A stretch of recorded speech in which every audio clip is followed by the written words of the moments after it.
Bom dia, bom dia, bom dia! Mais um dia abençoado por Deus, porque Deus é bom. Em todo tempo Ele é bom e a sua misericórdia dura para sempre.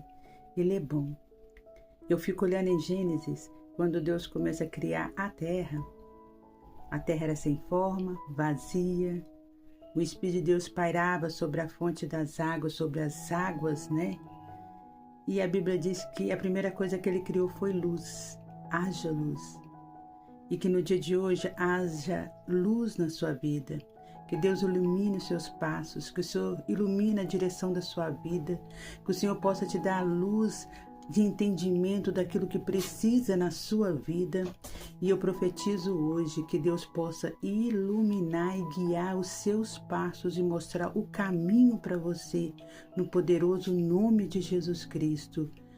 Bom dia, bom dia, bom dia, bom dia.